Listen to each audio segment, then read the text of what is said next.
To be. Representative Trey Lamar joins us now. He represents District 8 in Mississippi, chairs the House Ways and Means Committee. Representative Lamar, always good to see you, sir. Thanks for coming in on Middays. Gerard, thank you for having me. Glad to be here, and I'm looking forward to some of that cool weather. I almost broke out in a sweat on the way in. That was crazy. Yesterday it felt like spring-like outside, but yeah, it's winter, and we're probably going to see these fluctuations in the temperature. That's what we typically do see. All right, it should make for a good deer hunting weekend. That's what's on tap for us. That's what folks are looking forward to. My son is as well. So you guys have been down there at the Capitol meeting up for about a week or so now. A week and a couple of days, I guess, at this point. Anything that we should know about that has surprised you or is notable that we want to share with the people? You know, the traditional thought, Gerard, is that this is an election year and things are going to be slow, but they have been anything but slow. We had the issue of the potential vetoes and overrides last week that we had to consider, and then this week the House is already we had floor debate yesterday, and they're going to have some more this afternoon. So my committee met yesterday, passed a couple bills out yesterday, and we'll probably take those up on the floor today. So those are one of them's pretty somewhat controversial, but it's that's kind of par for the course in this job. That things come before us that you just gotta sort through. They're not always easy issues, and this one's certainly not, but it's dealing with the automobile dealership laws that we have in the state of Mississippi and the emergence of electric vehicles into the market, and how in the world do we handle that in an environment where these new and incoming electric utility and electric vehicles companies have a business model that they set up that don't include dealers. Well, we've always, since way before my time, but before your time, back in the 30s, had an automobile dealer law in the state of Mississippi. So that's one thing we are dealing with right now. We've got a bill before the House Bill 401, that is addressing those issues, just trying to make the playing field as level as possible, and at the same time stand up and make sure we consider and try to do the best for the thousands and thousands of employees who work in the automobile dealer and the manufacturing business here in Mississippi. So it's not an easy issue, but it's one we're tackling head on. This came up last year, did it not? It did. Unable to get a consensus last year, but I think we're going to try to get something done this year that will help our automobile dealers as well as the our manufacturers. We've got Toyotas, Nissans, and all the suppliers and other folks that work in the business across the state, and take care of those jobs and continue to try to provide a good business environment for them going forward. At the same time, being fair to the new folks that are entering the market. There's also, along those lines, there are a number of companies that have announced their intention to produce vehicles, electric vehicles primarily, to sell into the market, and it's not likely that they would do so with a traditional storefront dealer. Yeah. And these are companies that are not among the list of the legacy automobile manufacturers that we all think of. Apple comes to mind as one that is very aggressive with their plans to introduce an EV into the market in a couple of years. It's doubtful they'll look to stand up a bunch of brick-and-mortar dealerships to sell their vehicles. Well, you're right, and it's one of those things that, like I said, it's complicated because what you have, you've got somebody like an Apple or a Tesla or Lucid, I think is one of the names of the companies, and you've got your legacy manufacturers like your Toyotas, Nissans, GMCs, Fords, Chryslers, all those guys. They're thinking, well, we got to stay competitive. So they're certainly looking into the EV market, and they've already taken steps. You saw us, meaning the state government and leadership last year, took steps to incentivize Nissan here in the Jackson area to basically continue to be able to employ all the people they have out there as they look towards shifting toward electronic vehicles, and electric vehicles and plug-ins and those types of things. So those guys are shifting, and there's a concern, a big concern amongst every automobile dealership in the state that they're gonna be left holding the bag, and that's I can't remember how many thousands of employees, but it's a lot. And those are, a lot of times are the backbones of some of our small towns and communities all across the state. So it's a touchy issue. I would say one thing to consider if you're at an Apple or thinking about buying the next Apple car when it comes out, maybe it's not going to need as much attention and as much servicing as a gas combustion engine or a diesel. But it's going to have to be serviced, okay? It's driving up and down the highways of the state of Mississippi. And so if you buy a car from Apple and it shows up at your front door without a dealership in Mississippi, where are you going to get it serviced? Yeah. And so that's an issue that we have to, look at as well. And maybe if we were starting from scratch in 1930, we wouldn't have set it up the way it is now. But how do you unwind it? I don't know. It's not just a Mississippi issue. Every state's dealing with this. Everybody's dealing with it. But the one thing we know, though, I think, Trey, is that it's coming. We're not going to stop Apple from That's right.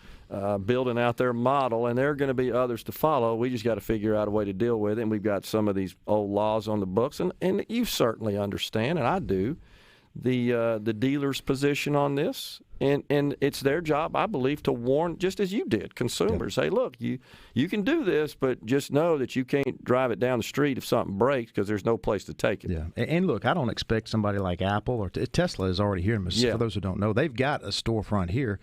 I don't think it's that big of an ask to ask the next car manufacturers, the Apples or whoever it is of the world, if they're going to want to sell cars in Mississippi. They didn't say they have to have a dealership on every main street across the state, but put one in the state. And service the citizens who may buy your cars and let them use it that way. So I don't think that's too much of an ask. That's my position. But I think all the states are probably grappling with the same thing as you indicate. Okay, so the speaker was in last week, and I think no surprise, still remains as his top priority, elimination of the income tax. Lots of debate about that last year. I know, being chair of the Ways and Means Committee, you, of course, were in the thick of that. You and I talked about it many times. Our friend Senator Josh Harkins over on the Senate side as well. We got a bill, but the bill stopped short of total elimination. Where do you think we're headed with this now? So just to kind of provide the listeners with a very brief background, what the bill did last year is we eliminated the 4% bracket on individual income tax, and we took our last bracket, which is the 5% bracket, down from 5 to 4%. Now, that happens over a period of 4 years. It's stepped down. And then at the end of the 4-year period, it requires the legislature to come back, take a look at it, and make findings to whether that should continue or not. Well, we had initially set out trying to adopt a legislation that would eliminate the income tax at some point in time in the future as quickly as possible and as responsible as possible, but that did not require further legislative action. That didn't happen. We got the best bill we could get at the time and ended up being the largest tax cut in the history of the state. That said, the people who see the benefit of that, and Speaker Gunn is certainly one of them, we want transformational, generational reform in this state in our tax code, and that's the place we've been coming from over the last several years as we have debated and pushed this issue. And although a tax cut is nice, it's not generational reform. It doesn't. Nobody's going to stand up and say, "Hey, I'm moving there from Nebraska or from Kentucky because you went from 5 to 4." We get to a point where Mississippi is eliminating the income tax, and on the leading edge of that in this country, people are really going to take notice of that, and that's what we want to continue to push. And thankfully, we are in a financial position where we can realistically and responsibly have that serious conversation. And so I think what Speaker Gunn is talking about, and what certainly I'm looking into the mechanics of how that bill would work, is to try to accelerate the process that we started last year a little bit. And nobody's saying, hey, we're going to eliminate it in 1 year. We're not saying that. We're not trying to look at doing anything that's irresponsible.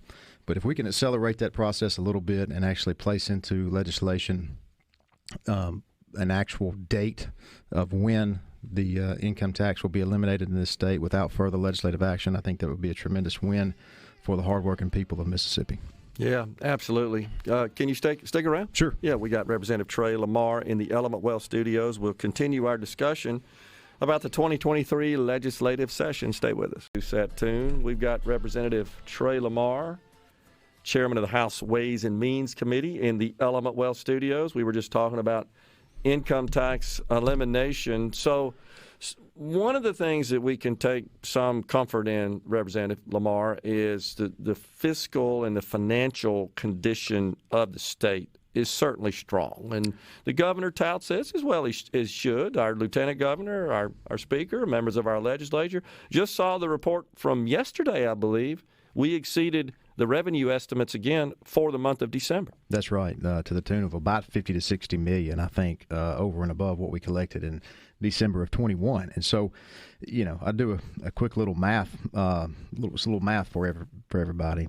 Right now, in this current fiscal year, the state is spending about $6.3 billion out of our general fund to run the state. Yeah. Last year, we spent around 5.8, 5.9. So people may say, well, you increased government spending by $300 to $400 million just in 1 year. And the answer is yes, we did. The vast majority of that was the big teacher pay raise that we were able to do. Yep. Increasing government at $300 to $400 million a year is not sustainable. We can't continue to do that. That was a last year thing. It was not an every year thing. So I want the listeners to understand that. Here's the other side of that whole deal. We are set to take in, and we use this number. I actually think this number is a little conservative, but around $7.5 billion in general fund revenue this year. So we've got a spending at 6.3 that has already been substantially increased over last year. We're not going to increase it. Try to keep those increases down as much as we can for this budget that we're working on now. And we're bringing in 7.5, probably more than 7.5. Okay. So let's just say 1.2 billion plus. The question is, what do we do with the extra $1.2 billion? We're paying our teachers more than the national average now. We'll continue to look at that. We implemented a formula called SEC squared for our state employees last year that's already taken place, where we're bringing up the average salaries of our state employees. Well, certainly we've got some needs of corrections in mental health, and we're addressing those. But it's not $1.2 billion.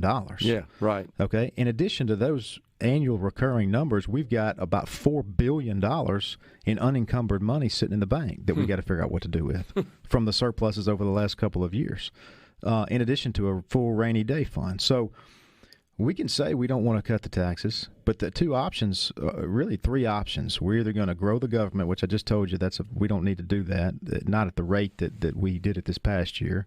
And then number two, we can cut taxes, or number three, we can ignore it. And that's really the only three options, and we can ignore it and keep sticking it over in a bank account somewhere. That's not smart either, especially since we already got $4 billion sitting in the bank that we're going to look at doing some really good infrastructure projects and continue to invest in infrastructure from Tennessee to the coast. So what do? We can't ignore it, and that's the issue. Is do we try to ignore it, or do we grow government, or do we cut? There are only really two options. Are we going to grow government year over year, or are we going to look at continued cuts? We started a good thing last year with the income tax cut, and I take the position that we need to look at finishing it. If we continued on that same path, if we enacted the laws and at the end of 4 years continued on the same proportional cuts, we would eliminate the income tax in about 12 years, maybe 14, somewhere in that ballpark. I think we can accelerate that. I really do. I think it's a good way that you frame it there. I mean, these really are, when it boils down to it, is these are the three options we have with the current situation. Honestly, I think, Representative Lamar, that the challenge is reconciling the differences in the outlook between the House and the Senate. Yeah. The Speaker believes that we're in shape to continue to produce sufficient what he calls recurring revenue, which is just our traditional sources of revenue. About a third is sales taxes, about a third is income taxes, roughly. And then the other third comes from a variety of other taxes, including the corporate tax, franchise tax, gaming taxes, et cetera. But I think on the Senate side, there's more reluctance. There's a little bit more concern about, are we going to be able to sustain this level of revenue, which would enable us to phase out the income tax? Well, here's what my response to that, Gerard, because you're exactly right. That's the for those who are more reluctant to phasing out the income tax. is this is what they say. Well, a rainy day's coming. Well, I agree. I mean, a rainy day is coming. Rainy day's always coming. Okay, they've come in the past. But here's the deal. Go back and look at the history of Mississippi. Go back and look at the history of our state tax collections. In order for the rainy day to put us in a bind, it's got to go from 7.5, and I've already told you that's a conservative number of what we're going to bring in, down to below 6.3 or 6.3 in that range. That's a $1.2 billion backslide. Do the math. That's probably at 15 to 20%. When state government retracts, it may retract 1%, 2%, 3%. Historically, that's what we've seen. That's historically. That's 5 what we've maybe. Seen. Yeah, we've never seen anything like a pullback. That's right. So, okay, let's say you have a 3 to 5% pullback. We're still to the good, close to $1 billion, and that's the reality. That's what people have to acknowledge. Well, let's be honest. If that were to occur to the state, that also means that we're likely to see a significant reduction of income taxes as a result of just a downturn in economic activity. So Sure. just having the income tax in place isn't going to solve that problem. Sure. Yeah, you're exactly right. And that's kind of on the micro level. Let me jump back to the macro level a little bit, the bigger picture, and bring in some politics. We didn't set up the system. I didn't. You didn't. Nobody that's in the legislature now did. But can you imagine in today's environment? Let's just assume there had never been a income tax. Let's assume we were going to adopt for the first time an income tax here today in 2023. Can you imagine what the outcry of the people would be if we said, "Hey, look, we're just going to tax your work"? If you think about that for a minute, true. You're going to go to work. I'm going to go to work all day long and earn $500 for that day, and you're going to take $100 of my $500. There would be riots in the street. It would be awful. No doubt about it. And so for people to defend the income tax, which I like to call the tax on work, from a policy standpoint, it's just those people just are used to the status quo. And I'm trying to get people to look beyond the status quo and say, hey, do we really have to tax work? If we don't have to do it, then why do we do it? And let's work. If it's not a good tax, I mean, it's a tax on productivity. It's a tax on things that we want people to be doing. We want every able-bodied Mississippian to get up in the morning, go to work, provide for you and your family. Yeah, we shouldn't be taxing it if we can help from it. Yeah, absolutely. And I think something that gets often omitted in the discussion is, if people have more money in their pocket, that means they're likely to spend it, and they're going to spend it in such a way that they're going to incur sales taxes, even at the present rate of sales taxes, and that boosts our revenue from that source. That's exactly right. And people like to talk about freedom and choice these days. Those are big key words, buzzwords, important to a lot of folks.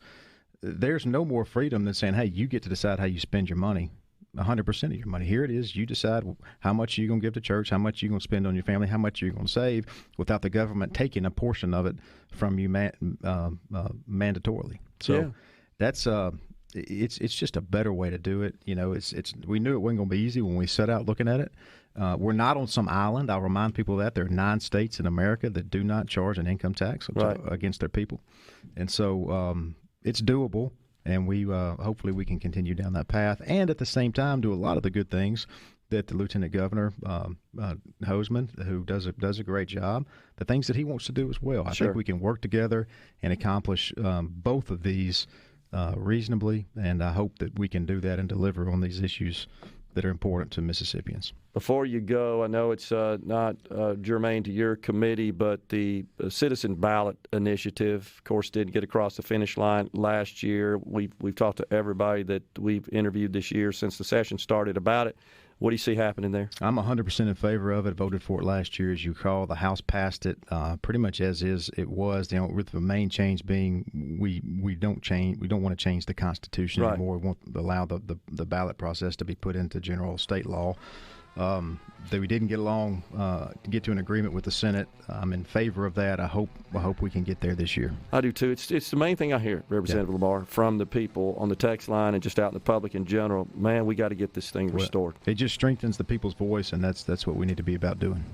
Always good to see you, my friend. Appreciate you coming in on middays here. Thanks, Trey, and we'll be talking to you soon. Enjoyed it, Gerard. Thank you. Have a good day. We're coming right back with more here on